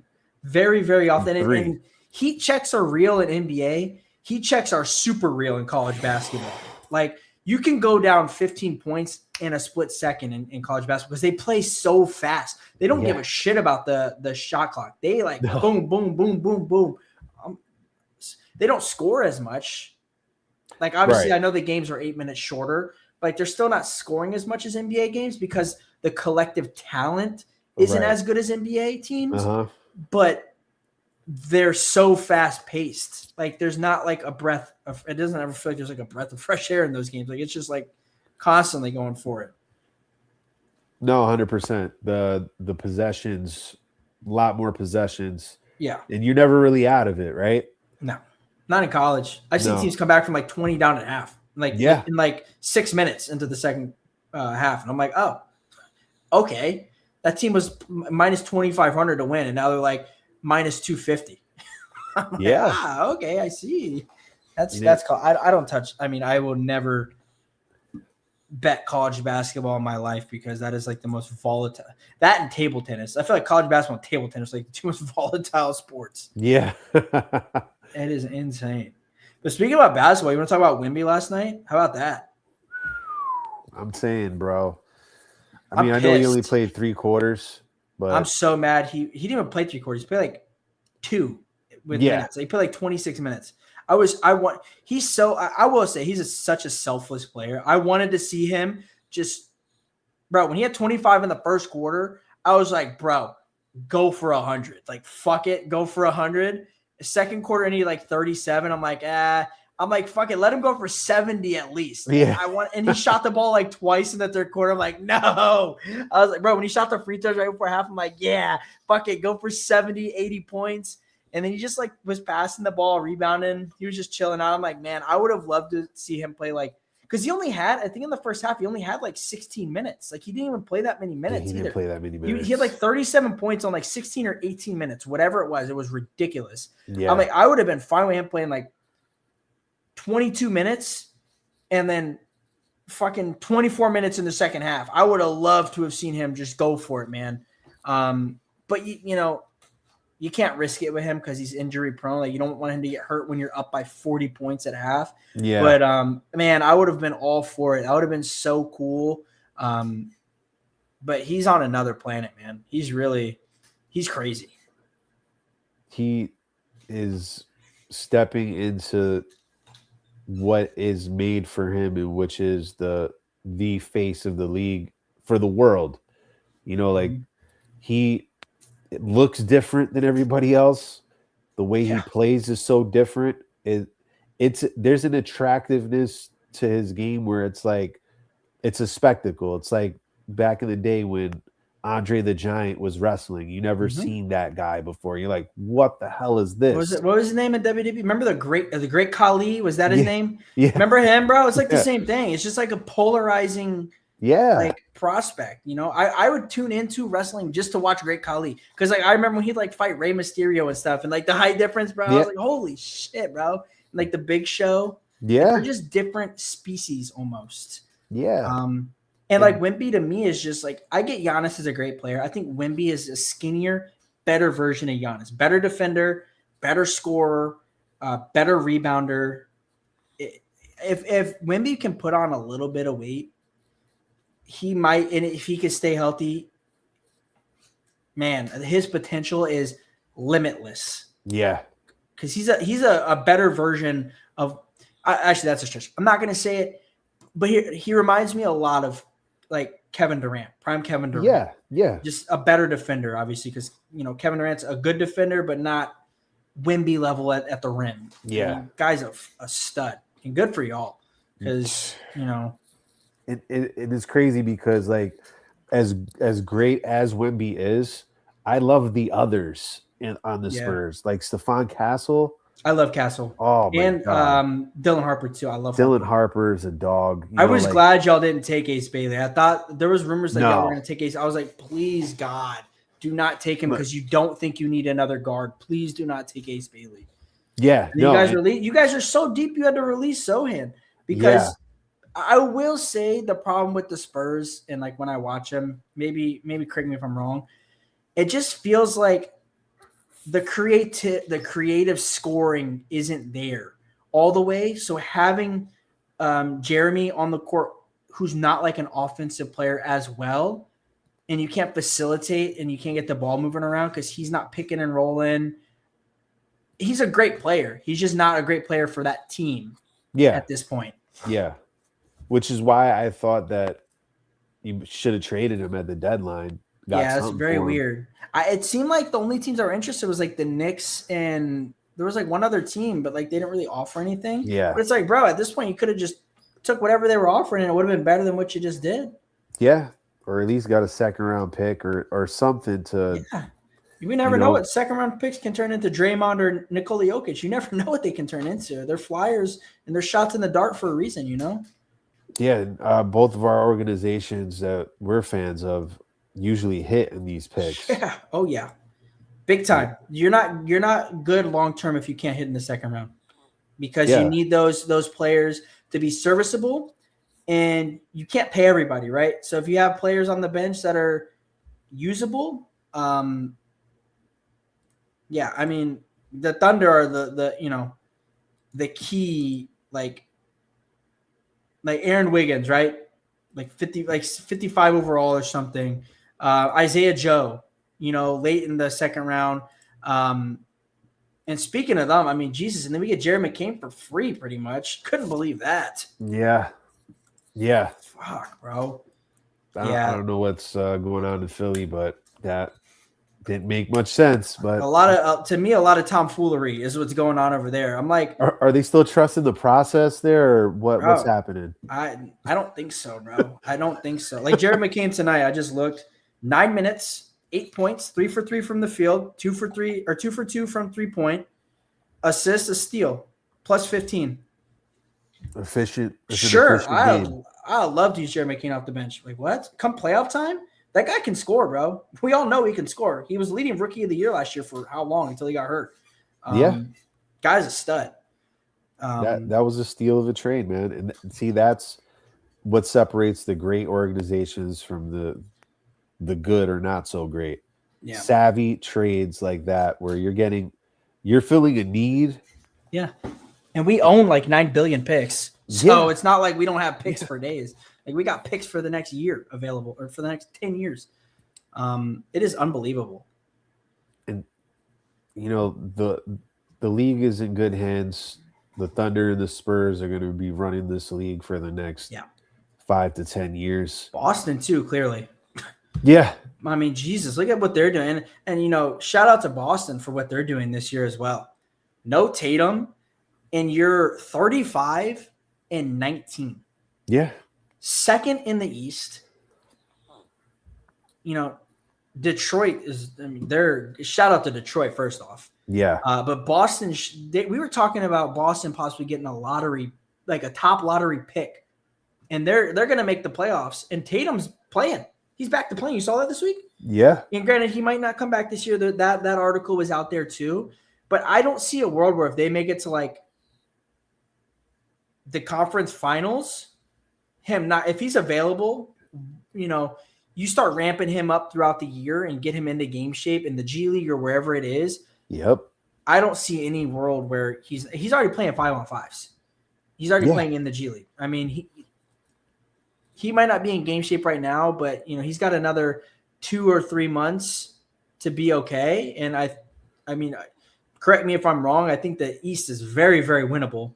Yeah. I don't see any world where you're just like, if you have a chance to win it, where you don't say, hey, let's just take the shot. I totally agree. And now on that same token, the West is so good. It's like maybe you don't really have a chance to win it this year unless a bunch of injuries happen prior to the playoffs or in the playoffs. Or maybe you're like, hey, we'll just sit them out because let's be realistic. We're not going to beat the Spurs or the Nuggets or the Thunder coming out of the West. Yeah. There's also that aspect of it too. It's cool to make the finals. If you don't win and he gets hurt again, you're the dumbest organization in the league, right? 100%. And that's why, like, with the Jeremy Sohan thing, I'm looking at a team like the Knicks. This is a guy that you need on that team. They don't need more scores. They got plenty of scores. Defense. Yeah, absolutely. You're absolutely correct there. You don't need. You got Cat. You got Bridges. You got Brunson, and then their bench has got some shooters on it. If you could run out Hart and then have Shohan coming off the bench when Hart's not playing, because Hart's an elite defender and a great player, right, in his own right. You would, because if he could come off the bench and play with the second unit, you got a dog on the second unit at that point. Yeah, and him with Alvarado, like two gritty, guys that I think that they were missing last year. Mm-hmm. That little edge defensively, because like in spurts, they like OG Anunoby is a good. Oh, OG too. I forgot about OG. I just literally just forgot about him. They have good individual defenders, but collectively as a team, sometimes they allow their opponents to shoot 3-pointers. Yeah. And they don't guard the 3 that well. No, they don't, but they have great interior defense. Like you have, like if he stays out of foul trouble, Mitchell Robinson, right? And his rebounding. OG and Bridges are both good defenders in their own right. Cat, we'll talk. We'll leave him out. We Yeah. won't talk about him. And Brunson's not a great defender, right? No. Like that's just. But if you can toss in a Sohan, with that group, Yeah. I mean, shit. Fuck it, dude. I'm all for it. Good for them. I don't think they're winning the title. I don't think that team is built to win a title. Let's just, if we're being realistic, I don't Yep. think I there's agree. only like. Let me go look before I say anything.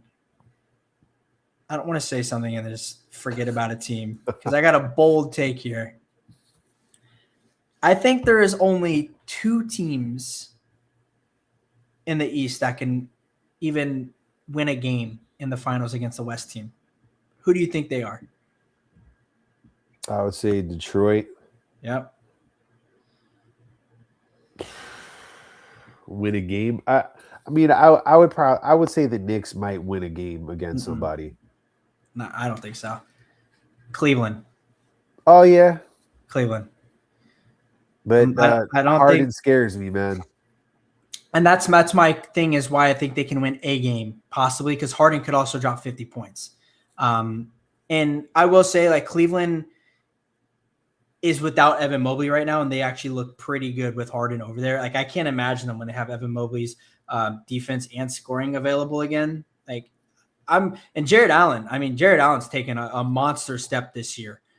He's every game I look, I feel like he's like 8 for 8, 11 for 11, like 100% from the field. I'm like, bro, He's what a in the double-double, what is too. going? He's a walking double-double. I mean, it is insane to me.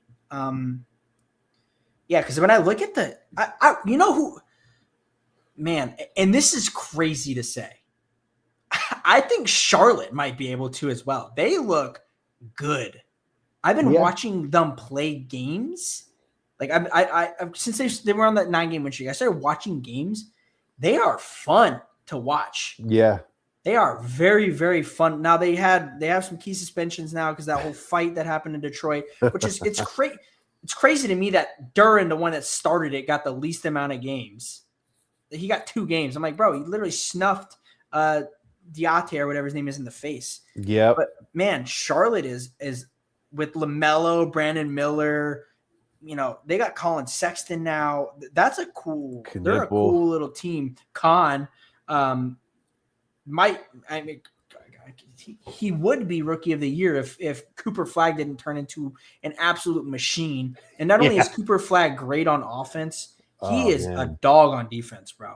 Yeah, we're gonna be. I think in like 3 or 4 years, we're gonna be talking about Cooper Flagg as like a top 5 or 6 player in the league, possibly. Oh yeah. What I'm seeing from him, I mean, he is at his age too. Like he's like 19, right? Yeah. Like I think he's the youngest player in the league. Let me actually look it up. Youngest player in the Yeah. He's the youngest player by 3 days. Wow. Chicago Bulls player, never heard of him.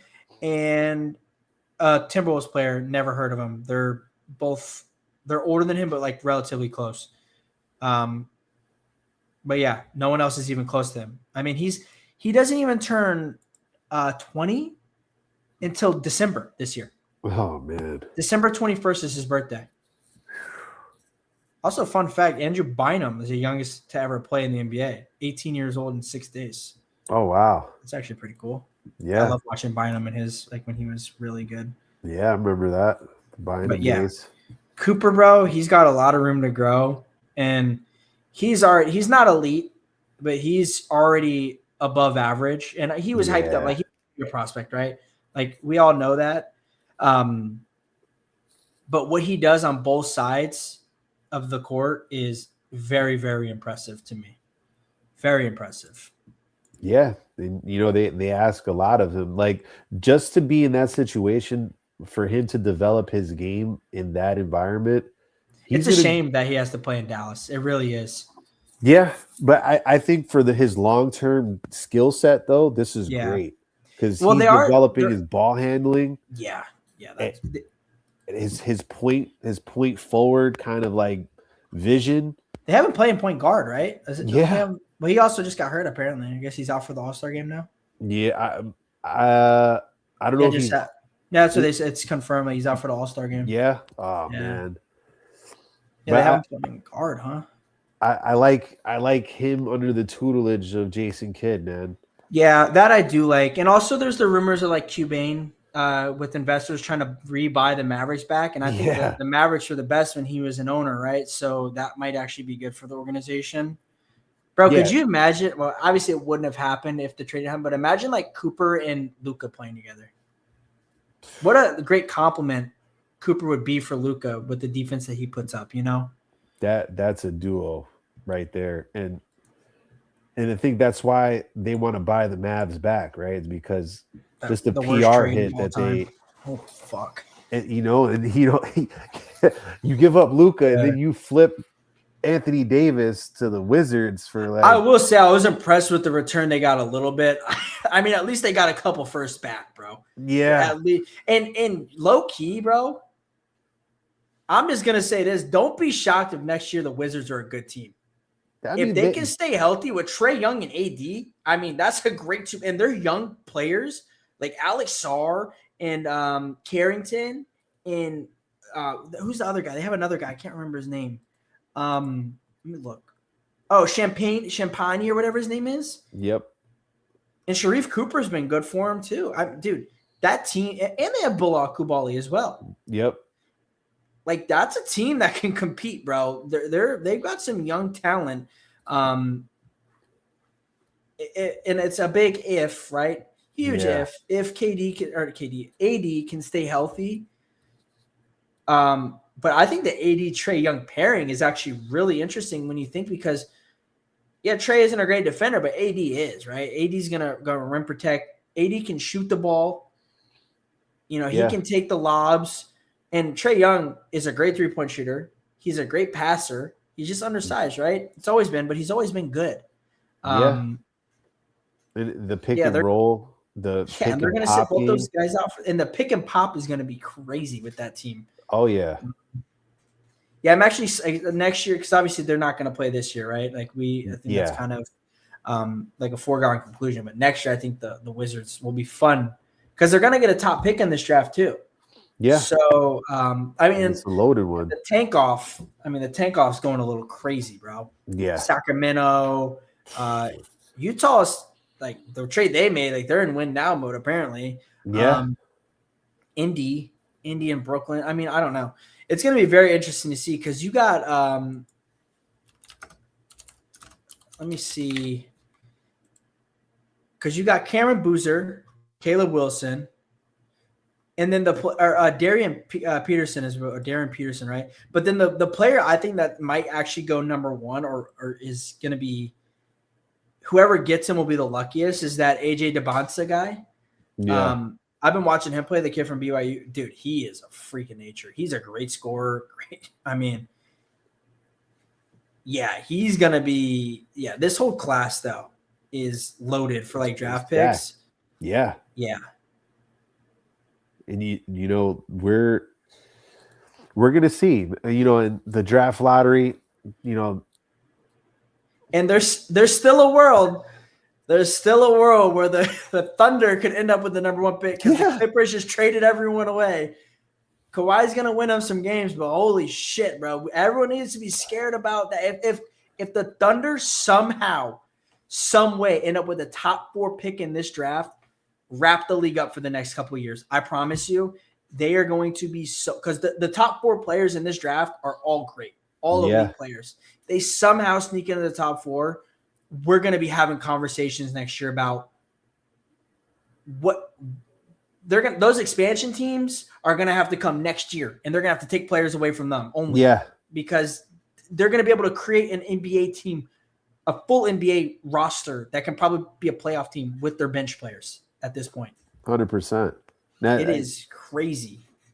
And you mentioned the expansion. So like if Seattle comes back into the league, are you sticking with the Thunder? Dude, I was thinking about that today. I think I have to be a fan of both. I'm so like invested in the Thunder now, not only because they're good, right? Like, yeah, it's cool for me. But like I followed them even when they were bad, bro. Even through our bad Russell Westbrook era, like, you know, I've been through the ups and downs. You I've been through the Harden, Ibaka, Durant, Westbrook era with Kendrick Perkins, and I've been through all of it, man. So it's like I'm so invested in the team that I can't. And it's not like I'm a bandwagoner. I'm not a bandwagoner. I don't like OKC now because they're good. I've liked them forever because they were Seattle. They were Supersonics. Yeah. I watched this draft Kevin Durant. I watched this, draft Ray Allen. Like I watched all these players come through. So I feel like Lewis. I have to, Rashard Lewis, like everybody, bro. Yeah. And I used to love the Magic when Rashard went there because I'm like, I love Rashard Lewis. Yeah. I love the guy. I love KD. I'm following the Rockets now because I love KD, right? So I think I'm just gonna have to be one of those guys that's a dual fan. And I'm not a dual fan of like multiple teams in the league. I'm a fan of my old team and I'm a fan of the new team. If Seattle sucks when they're an expansion team, it is what it is, Yeah. I got OKC who's going to dominate for the next 15 years, so I'm good. But you got an insurance policy. Yeah, exactly. But I think I'm going to have to be a fan of both. And I don't think that there's anything wrong with that simply because there was a team added, It's not like I'm hopping. Like I was a Seattle fan, and then OKC went to OKC, and I just didn't care about it. But now that OKC won, I'm like, I love OKC. No. Yeah. But yeah, man, I'm actually really excited for that though. That'll be super cool. Because it's gonna be Vegas and Seattle are the two teams they're talking about. Yeah. I'm curious to see if who I think is gonna become an East team is Minnesota. I think they're gonna move Minnesota to the East if all that happens. Or Memphis, right? Or both. They could just move both, right? Because I guess you just put those two teams over there and move Memphis and Tennessee, or Memphis and Tennessee. Jesus Christ, Memphis and the Timberwolves into the East. Yeah, or you could argue New Orleans could probably move east. Yeah, I guess New Orleans would make the most sense. I would actually, but you know what? I would love to see Minnesota moved over there because I would like to leave Memphis over there because Memphis is poverty, and just move a good team into the East. Like Minnesota's a good team. You know what I mean? Good team, yeah. I'm cool with it, but we'll see. I mean, that's probably like either next year or the year after that'll happen. So we'll see. But it's gonna be cool. Like I always like expansion because I don't know if you ever play like 2K, but when you do the expansion drafts, it's really cool. I do it all the time, bro. It changes the teams up, right? Like it's gonna change the league. It's gonna change the league a little bit. It's not gonna be like star players moving left and right, but some players that are like team like OKC doesn't benefit from it because you're so deep. Like your bench players could be starters on some teams, so you're gonna lose. Like McCain might not be a restricted player, right? McCain could end up, over there, and maybe McCain becomes the centerpiece. I'm not saying McCain's gonna be an all-star player. I'm just saying, like, for an example, because he was good last year. Because of the way VJ Edgecombe came in, they kind of had to give up on him, and we got him for I still can't believe we got him for what we got him for. Yeah. But like stuff like that has to happen because of how teams are constructed. But I also am not on the fence of like giving teams talented players for basically free. I think it's nuts to get Jared McCain, who was just possibly like a rookie of the year player, for a second-round pick. 1 year ago. Yeah, he got hurt, but it's only 1 year ago. He's 1 year removed from being one of the best players in the NBA. You get what I'm saying. Yeah. So yeah, I don't know. NBA is fun though, man. I've been watching it a lot more, obviously, because we're winding down from football. Obviously my team made it to the Super Bowl, so I was blessed to keep watching football and like stay as active as I was. But NBA has been really, really fun to watch because there's a lot of good storylines and a lot of good teams this year, which is super cool to me. Yeah, and we still got a long way to go too, man. Absolutely. We're just hitting All-Star Weekend. But yeah, man, I think that's about it. Did we miss anything? I mean, before I go, I did want to talk about the halftime show performance. Oh yeah, we never got into that. We so off track. No, I wanted to give the game its proper due and the Seahawks their proper respect that they deserve. And like I said, great game, and I thought a great halftime show performance. And I say just from the lens, and I know you touched on it earlier. I knew the imagery that was shown and the story that was being told by Bad Bunny. The cool fact is that I on our mother's side, we both have the same last name, Ocasio. So like in the performance, he did have a jersey that said that, Oh wow. Ocasio for his uncle uh, that died 2 years ago, I think. Oh And he wow. wanted to take him to the Super Bowl for the 49ers Chiefs, right? So I think his uncle might have been a 49ers fan, but he didn't have the chance to do that. So like he dedicated the Yeah, performance to him. that's really cool. Yeah. So like, I mean, you couldn't really tell because it was like white on white, the Yeah. numbers. But yeah, he did it for him. He repped Puerto Rico and the people very well. I know a lot of people, some people thought that other things were going to happen in this performance. And thank God it didn't, because he proved them wrong. Um, there wasn't any dresses being worn or anything like that. But Yeah, yeah. We thought that the elitists were about to come in and say, "Hey, pay your dues. yeah, I was like, oh no, but Pay your dues." just the representation of the culture that he put out there with just telling the story of the history, the sugar canes, the what we call piraguas, which is Mhm. snow cones, the the cold coconuts that you get at the beach, the fresh coconuts, the boxing, the dominoes, the bodega, just the lively atmosphere, incorporating sounds of reggaeton and salsa and bomba and plena that are also old old forms of music from there, and it just in a spotlight where a lot of things could be negative, he was a positive for the people. um Most viewed halftime show too. yeah, Beat Kendrick out. yeah, It's a then big deal. that's a big deal. And for a lot of people that they said they've never heard of him, whatever, that's fine.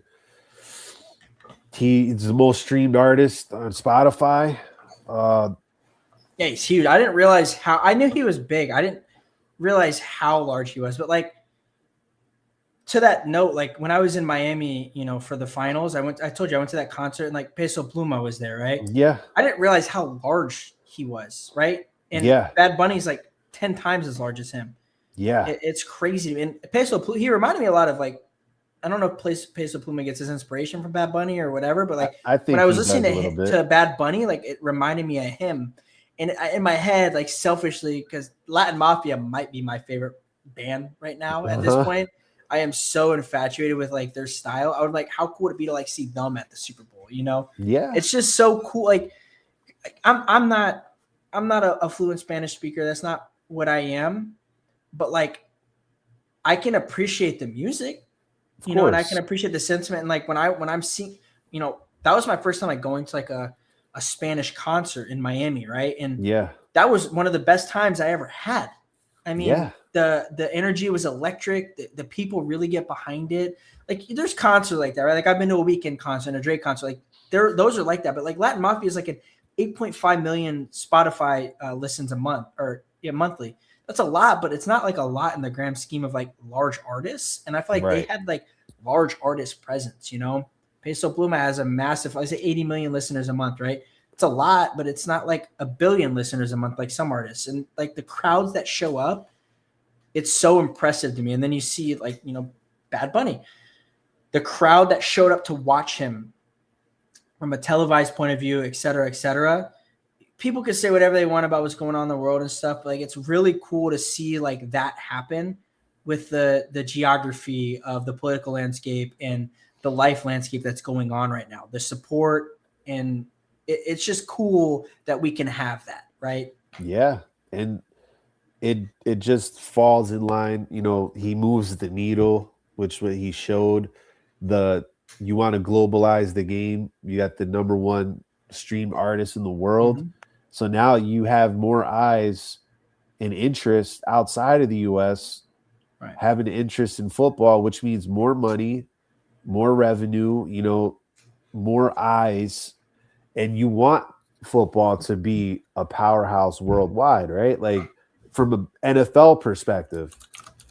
And the beauty of it is, man, is like when he did this performance, I felt like he did it for everybody that lived that story. You know what I'm It saying? was a So story. It wasn't a performance. It was a true story. And that's, I think, to me, what was the biggest thing is, you know, I had a friend and I started it with like my friend was telling me like he could live it, right? Like that's the most important thing to me is like you said, you know, it's that's what's, you know, how you lived as a younger kid, right? And it's like a holistic thing. Like it's relatable and it's a true story. It's not like it's a performance or a play. It's a true story for a right. lot of people. And And that's crazy. the other positives that I got from it too is like a couple got married during the Yeah, performance. that was super cool because they messaged him to come to his wedding, and instead he invited him to Super Bowl. And the second I saw that, I said, "Is that a real marriage?" And sure as shit, like an hour later, it came out that it was. I was like, "That is so cool." Yeah. And And then there was like the political side, like that, like the ICE kid there, right? It's like you know, sending a message with that as well. So there was all like that little stuff like too. just like hate, not, love overpowering hate as the Yeah, prevailing message, and just a call to unity for all of the Americas, like yeah, everybody that makes up America in its diversity is what makes this place great. It right. makes us stronger. And there's so many different aspects. We're a kaleidoscope, a Mm-hmm. melting pot where And all that's the what I'm. ingredients make a Yeah, great dish, like, and I'm curious and to see if this opens the door. Like I wouldn't be shocked if like BTS played at the Super Bowl next year. Like yeah, now they're expanding into like I feel like I want to see if this opens the door to more ethnicities and genres becoming I think what so. happens. Like, bro, could you imagine if we brought the largest K-pop group in the world to perform at the halftime show? Yeah. Like Like the stuff like Demon that. Hunters or whatever they're called. Well, BTS is the like I think still the number. Like I listen to a little K-pop. I'm not gonna lie. Like I like the beats and stuff. They're Yeah. cool.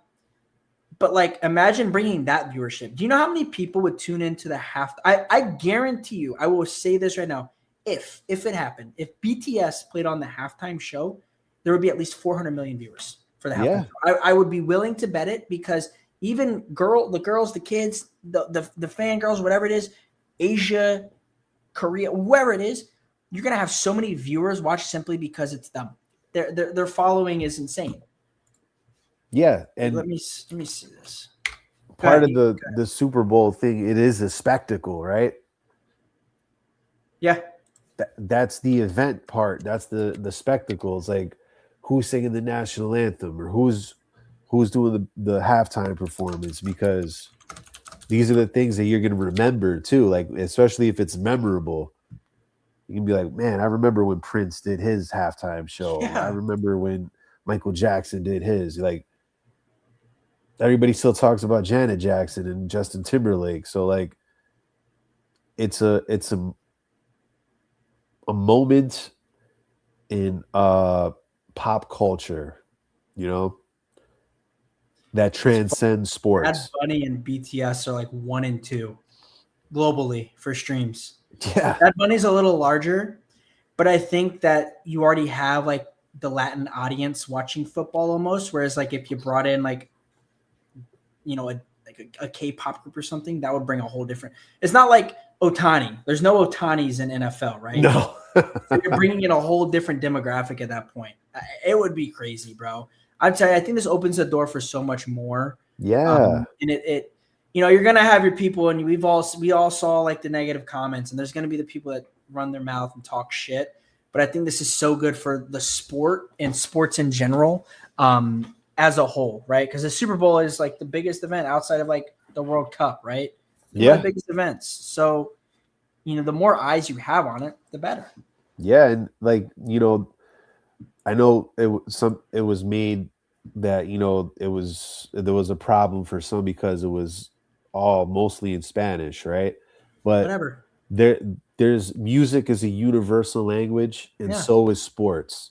It kind of brings all different cultures together, and that's why like baseball is so good. That's why basketball has taken the strides that it has. Like Mm-hmm. we're able to see like a Luka and a Wemby and a Giannis and a Jokic with the American stars, and it's Mm-hmm. truly the best of the best playing here. Even soccer, right? Like soccer, Soccer, oh a lot of soccer was dominated by Spanish people, right? yeah, And Europeans. But we've had some Americans that have been successful. And then like once those couple Americans got in, everyone's like, oh, cool. Soccer is actually pretty cool, huh? I've yeah, always liked soccer, but like it's become more, it's already like the number one sport globally, right? Like that's besides oh the point. But like it's caught on in America a lot more now than it was even 10 years ago. I think we can all admit that. Like USA is never going to win a World Cup. yeah, At least I don't think so. yeah. I don't think so But either. they're going to compete, which makes people want to watch it. And then once you start watching, like, oh shit, it's not that bad. I mean, No, obviously, like, even me, like, I get a little, I'm like, okay, he kicked you and you're rolling over 500 times and holding your ankle like someone just shot you with a 50 cal sniper in the ankle. Like, I get it, but a little traumatized. But I just, like, the way that Bad Bunny was for that halftime show is, I think, like, the way that, like, even the slight couple, like, U.S. players or white players, right, they got into soccer, like, non-European players, it brings more eyes than you would have had. And Bad Bunny's a larger scale because of how, like, popular he is and how polarizing of a, like, global icon he is, right? yeah, It's never bad to have a guy like that at your Super Bowl. And it doesn't matter if it's in English, Spanish, Portuguese, fucking Mandarin. It doesn't matter, bro. It's a story being told, and I can watch that and understand what's going on. And any competent human should be able to watch that and understand what's going on. And that's what you're watching. You're not watching for the lyrics. You're watching for the entertainment. yeah. It's an entertainment industry. Watch for that. And to be fair, like you don't really go to a halftime show for like family values or whatever. No, It's never been about that. no, Like absolutely not. sorry to tell you that most music is gonna have vulgar lyrics. It's not breaking news, right? Yeah, it's not No. breaking news. And people act like it's breaking news. This is not fucking Channel 13 news going on. Like, come on, let's just be a little realistic for a second. I just feel Yeah. like I'm not going to hop in the political landscape, but it's just like we're so far left and right at this point. Like, there can't just be like a middle ground where it's like, you know what? It's cool. Let's just agree it's fun and it's cool. And that's all it is. Yeah. And I thought that's what the halftime show did a little bit. Like Yeah. if you were open minded, Mm-hmm. it brought you in, And I watched it back afterwards. I watched it on YouTube. Yeah. Just to No, watch it me again too. because my best friend's Argentinian. He kind of explained it to me more and told me some things to look at. And I watched it again. Yeah. Cool. I'm like, this is fucking awesome. And now I can watch it from a different perspective and a different point of view and understand it more. I thought it was cool when I watched it the first time. The second time I thought it was cooler. I'm like, oh Yeah. shit, now I can understand a little bit more because I got explained to me. Yeah. That's cool. And that's the beauty of it all. Like to your point, like these are like learning things. Like I love that. And like if this pushes people to learn multiple languages just so that they become bigger, we have in Europe, like the soccer players speak 3, 4, 5 languages, Right. bro. Exactly. They're not all fluent. They're broken, but they still do it. Yeah, it gives you depth and it gives you layers, man. And it just makes us more well-rounded and better. Johnny boy. Johnny boy. But yeah, I think we got to wrap it up. Fun show. I love shitting on the Patriots half the show, and I love the Seahawks. So fun time. Oh yeah. Again, congrats to the Seahawks on winning the Super Bowl. We got a whole offseason ahead of us. MLB this week. Pitchers and catchers are reporting for all the teams. We have NBA action. March Madness is upon us. WBC baseball. FIFA coming FIFA up. World Cup coming up. I mean, let's go. And shout out to Shakur Stevenson, Newark's own, for winning the championship a couple weeks ago. Boxing. Just had to throw that in there before we left. But Yeah. like, comment, subscribe, follow us on all our socials. Thank you for everybody who tuned in today, and continue to come and join us on this ride with us, bro. Every Wednesday at 9:30. Next week we should have Abby back too. Peace.